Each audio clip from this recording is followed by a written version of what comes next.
Rapaze, professora Bruna Oliveira de História, e o nosso tema de agora é a ditadura civil-militar no Brasil. Bom, eu quero dividir um pouco da minha história com vocês e dizer que foi esse tema que fez com que eu me apaixonasse por história.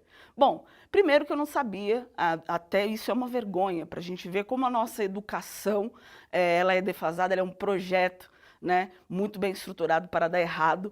Então, até o primeiro ano do ensino médio, segundo ano do ensino médio, eu não sabia que o Brasil havia passado por uma ditadura civil-militar.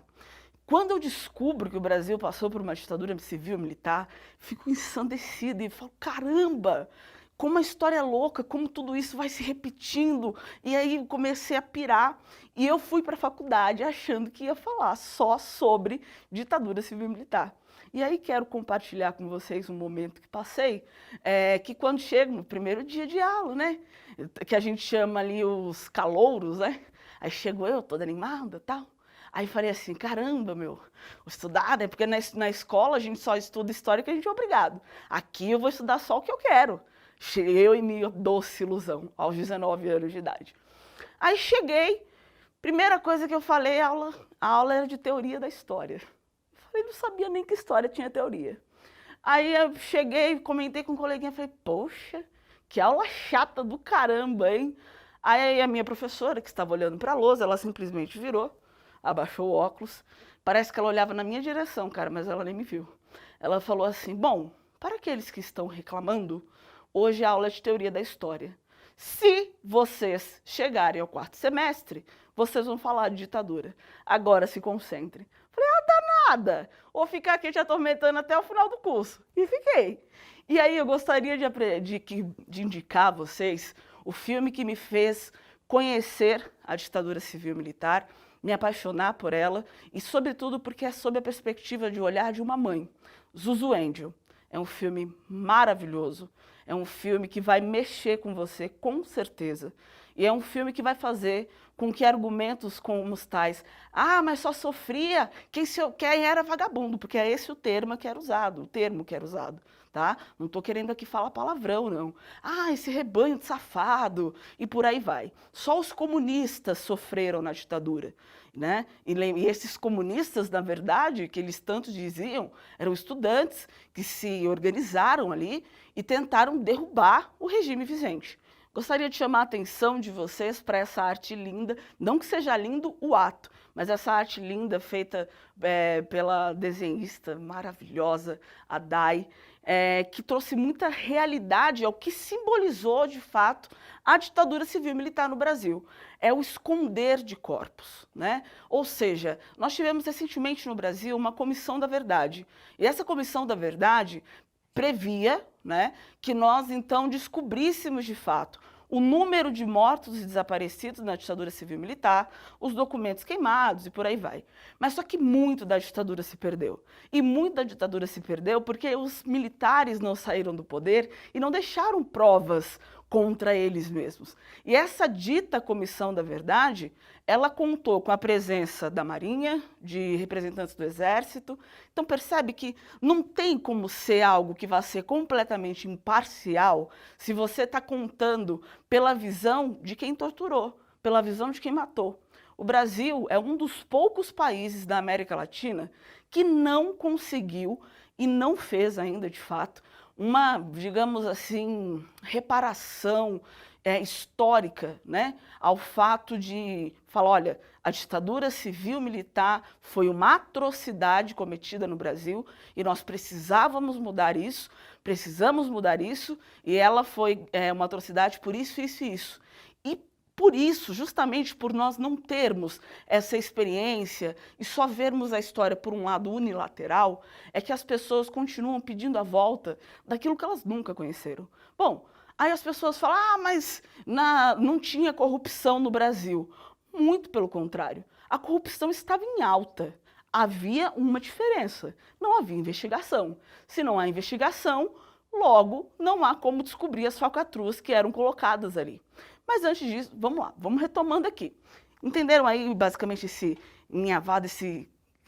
recorte que eu estou fazendo com vocês aqui da história? Bom, e aí vamos voltar a João Goulart. João Goulart, um latifundiário, lembrando que latifundiários são grandes donos de terras, enfim, ele consegue voltar ao Brasil com o apoio de um cara chamado João Brizola, que era o cunhado dele. João Brizola também é uma figura política que foi muito importante no Brasil. Ele consegue, que faz a resistência e fala, olha, vamos trazer o João Goulart de volta ao Brasil e ele vai tomar o poder. Ele vai assumir como presidente, porque afinal de contas é assim que funciona. O vice renunciou, o presidente renunciou, o vice tem que assumir. E aí, João Goulart faz um discurso inflamado no dia 13 de março de 1964, numa praça pública do Rio de Janeiro. Ele faz um discurso aplaudidíssimo que fala sobre as reformas de base. E aí chamaram, porque tudo chama-se a pessoa de comunista. Só que João Goulart está longe de ser comunista. Por quê? Porque ele tinha grana pra caramba, ele não acreditava na ideologia comunista, ele é um populista, né? Ou seja, é um governo voltado ali para as pessoas, ele é muito mais populista, e essa herança populista que foi deixada por Getúlio Vargas, né? E João Goulart, nós temos que lembrar, foi ministro de Getúlio Vargas, o mesmo ministro que concedeu 100% de aumentos nos salários. Tá? Então, esse discurso inflamado de Getúlio Vargas, de João Goulart, faz com que as pessoas fiquem ensandecidas, falando, finalmente teremos igualdade. Por outro lado, isso, claro, e aí a história sempre tem dois lados, por outro lado, os militares falaram, chegou a nossa vez. Agora é a nossa hora, é a hora de atacar, né? Então, João Goulart é convidado a se retirar do poder. Começa, então, uma marcha que começa no dia 30 de março, isso mesmo, no dia 30 de março, vai terminar no dia 31, e no dia 1º de abril, o golpe já estava dado e os militares já estavam no poder. Por que nós chamamos de golpe? Porque a República foi tomada de assalto, né? Ou seja, não é aquilo que deveria acontecer. Todo mundo houve um cerceamento. O que é cercear? É limitar, né? Então, a limitação da liberdade de alguém, a liberdade de expressão, liberdade de ir e vir, isso é muito perigoso. E foi exatamente isso que aconteceu durante a ditadura civil-militar.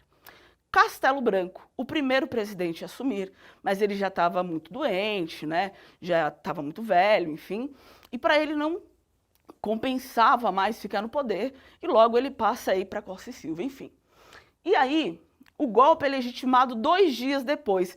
E por quem ele é legitimado? E aí eu recomendo a vocês um livro chamado Golpe de 1964, escrito pelo Júlio Chivianato, que vai explicar de uma maneira muito simples, é um livro dessa figurinha assim, ó, vai explicar de uma maneira muito simples como funcionou toda a articulação do golpe, como tudo isso aconteceu e quem legitimou o golpe.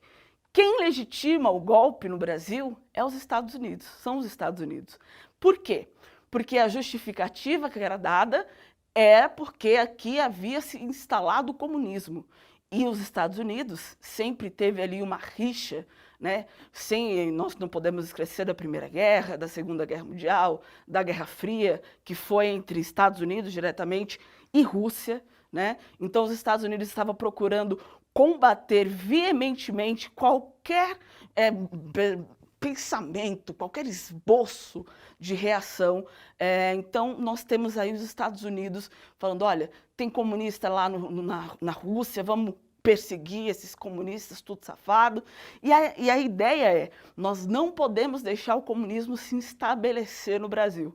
E aí, então, os Estados Unidos colocam a sua mão e dão o aval para que várias mortes aconteçam aqui no Brasil, certo?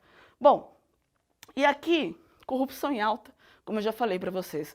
E é uma das coisas que nós precisamos pensar, até para o momento que nós estamos vivendo atualmente, né?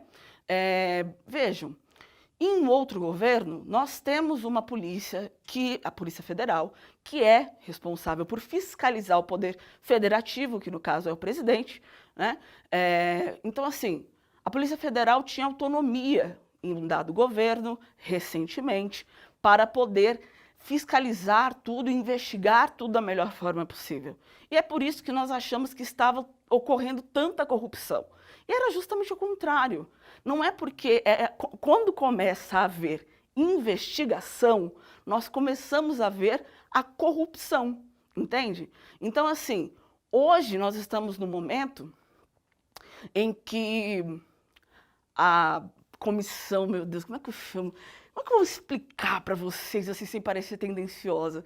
Nós estamos no momento em que agora todas as investigações que que comoveu as pessoas a votarem em um dado presidente, estão encerradas, porque não há mais corrupção no Brasil. Pronto, nós dormimos num país corrupto, e aí agora nós já não temos mais um país corrupto, acabou, né? Porque, segundo declarações recentes, é necessário encerrar essa investigação, porque não há mais corrupção no Brasil, ok? Bom, e aqui, os anos de chumbo e a caça ideológica, eles estão muito ligados, tá? Os anos de chumbo ali dos anos de 1969, nós estamos falando da morte de diversas pessoas que lutaram pelo simples direito de eu, você e todos nós que estamos aqui, toda a equipe, todo e qualquer cidadão brasileiro, emitir a sua opinião, certo? Eles lutaram para que nós tivéssemos liberdade. E aí, ao invés disso, de as pessoas falarem, olha, há uma luta por liberdade, não, eles são todos comunistas, estão todos querendo ir contra o poder. E aí, eles lutaram num primeiro período, houve uma luta pacífica dos estudantes, no segundo período, houve uma luta armada, né? E aí vai falar assim, então você apoia os estudantes, estudante pode matar, mas militar não? Óbvio que não. Mortes, tanto de um lado quanto do outro, elas são absolutamente injustificáveis. Mas essas pessoas que estavam aqui nos anos de chumbo se viram completamente sem reação, completamente sem poder de conseguir viver na sociedade. Elas entraram na clandestinidade. Ou seja, as pessoas tiveram que trocar de nome. Muitas pessoas tiveram que sair do Brasil. Nomes, por exemplo, como Caetano Veloso, Chico Buarque, grandes artistas brasileiros que se exilaram do Brasil, se autoexilaram, né? Porque não conseguiam mais ficar aqui, porque a liberdade de expressão não existia. Nós tínhamos o DOPS, que é o Departamento de Operação e Ordem Social, né? O DOPS, que era levado ali todas as pessoas, inclusive eu recomendo para quem mora nas imediações de São Paulo e tudo mais, para que vocês conheçam o memorial, né, da resistência, que fica ali na Luz, que hoje parece um hotel 5 estrelas, mas está longe de ser. Quando eu me refiro à Luz, eu me refiro à Estação da Luz, tá? Localizada em São Paulo, que foi onde ficaram ali presos vários presos políticos, enfim. Então, nós estamos diante, se vocês forem ver hoje, é um hotel 5 estrelas, mas há várias e várias pessoas sobreviventes, né?